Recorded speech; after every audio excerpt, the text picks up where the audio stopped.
Halo, bertemu lagi bersama aku Putri Jawa. Welcome to my channel. Halo, apa kabar kalian semuanya? Kesayangan-kesayangan aku. Semoga hari ini kalian bahagia, kemarin bahagia, dan besok juga bahagia. Video kali ini aku cuma mau bilang Indonesia kembali berduka. Karena tepatnya 3 hari yang lalu, pada tanggal 9 Januari 2021, tepatnya pukul 14.40 telah jatuh pesawat Sriwijaya Air SJ182 dengan rute Jakarta Pontianak di sekitar Kepulauan Seribu. Pesawat ini membawa 62 penumpang, yang 12 diantaranya adalah kru pesawat dan 3 diantaranya juga anak kecil, bayi kalau nggak salah. Jadi pesawat ini tidak berselang lama dari take off, 4 menit tepatnya, hilang dari radar. Radar terakhir merekam kalau pesawat ini sudah mencapai ketinggian 11.000 dan tiba-tiba drop menjadi 250 kaki di atas permukaan laut hanya dalam waktu 19 detik dengan kecepatan 350 knots. Bisa kalian bayangkan kan gimana cepatnya itu drop. Wow. Sebenarnya update terkini pesawat sudah ditemukan, tapi dalam bentuk serpihan-serpihan yang tersebar di dalam lautan yang sekitar 25 meter dalamnya. Jadi nggak terlalu dalam karena masih 4 menit ya dari take off itu. Jadi sekarang sedang dilakukan pencarian dan serpihan-serpihan besar dan kecil sudah berhasil diangkat oleh tim SAR gabungan. Jadi sebenarnya pesawat ini adalah pesawat jenis Boeing 737 seri 500 yang dibuat pada tahun 1994. Jadi sekitar umurnya itu 26 tahun. Tapi sebenarnya ya, kalau ada yang bilang itu sudah tua pesawatnya, tapi sebenarnya tua dalam bidang penerbangan itu, setahu aku nih, bisa dikatakan tua kalau sudah mencapai 50.000 jam penerbangan. Tapi sebenarnya kalau toh itu lebih dari 50.000 jam penerbangan, itu asal maintenance-nya oke, pesawat itu masih layak untuk diterbangkan. Tetapi Kemenhub sendiri menegaskan pesawat SJ182 ini masih layak terbang karena memiliki sertifikat kelayak udaraan yang diterbitkan oleh Kemenhub itu sendiri dan masih berlaku hingga 17 Desember 2021.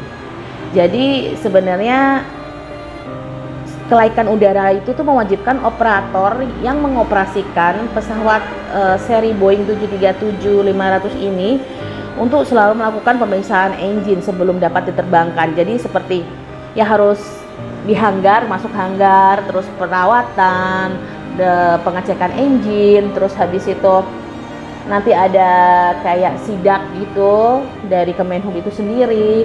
Kemudian pesawat ini sendiri sudah diuji coba tanpa penumpang terlebih dahulu sebelum diterbangkan dengan penumpang. Jadi sebenarnya ini pesawat masih layak pakai gitu loh. Ini semuanya tapi masih simpang siur ya, masih kita harus menunggu dari investigasi dari semuanya, semua pihak, oke? Jadi bisa kalian bayangkan nggak sih gimana cepatnya itu pesawat yang mesti jatuh dari ketinggian dari 11.000 ke 250 loh dalam waktu 19 detik.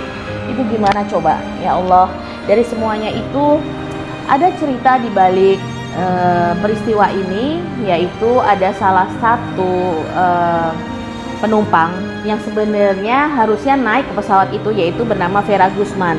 Itu selamat dari peristiwa naas ini karena pada saat dia harus naik ke pesawat itu ternyata syarat-syarat untuk swab dia itu sudah tidak berlaku lagi. Padahal di hari itu dia itu tuh mencari kebijaksanaan dari maskapai penerbangan Sriwijaya untuk meloloskan dia karena sebenarnya dia sudah membawa gitu hasil swabnya, tapi cuma udah kadaluarsa atau gimana ya. Tapi dengan tegasnya pihak Sriwijaya mengatakan nggak bisa gitu loh. Jadi dia itu sempat loh bikin status di WA yang bilang pokoknya itu yang menunjukkan rasa kecewanya, marahnya, sedihnya, kenapa dia nggak bisa naik pesawat itu, karena tiket semuanya kan tinggal naik doang gitu loh dia. Terus habis itu dia memberikan apa ya, komentar kepada pemerintah kenapa begitu gitu loh. Tapi nggak lama kemudian dia bersyukur loh, ternyata Tuhan itu tuh emang membuat dia nggak naik ke pesawat itu karena memang belum takdirnya, dan dia cuma bilang rencana Allah itu lebih baik dari rencanamu. Memang loh, bener ya, itu note banget. Jadi kadang itu dimana kita tuh kadang merasa sial, kecewa atau gimana, tapi sebenarnya itu cara Tuhan buat nyelamatin kamu, karena ini memang ya bukan harimu untuk menghadap kepada Tuhan ya.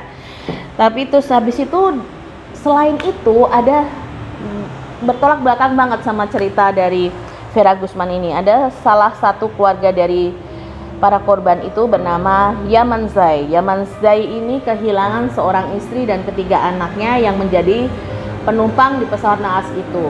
Jadi dia ceritanya sudah 1 tahun bekerja di Pontianak, dan dia menunggu anak dan istrinya untuk berlibur bersama dia di Pontianak. Dan kalian bayangin gak sih, dia udah nunggu, seneng banget, tapi kemudian dia dapat kabar. Dan aku nggak kebayang di posisi di Bapak Yaman Zai itu. Ya ampun. Pokoknya untuk semua penumpang,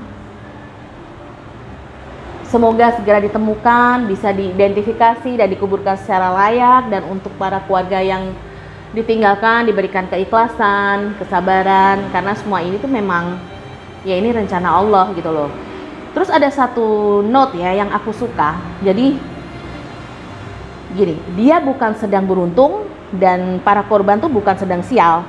Semua itu berjalan di garis takdirnya masing-masing. Jadi buat kalian kesayangan-kesayangan aku, jalani hidup ini, hari ini, besok itu dengan sebaik-baiknya. Selalu tebarin kasih sayang. Jangan lupa sama Tuhan, karena kita nggak pernah tahu. Mungkin ini cara Tuhan untuk menegur kita untuk menjadi orang yang lebih baik lagi. Oke? Bye-bye kesayangan. Sampai ketemu di video-video aku berikutnya. Bye. Mwah.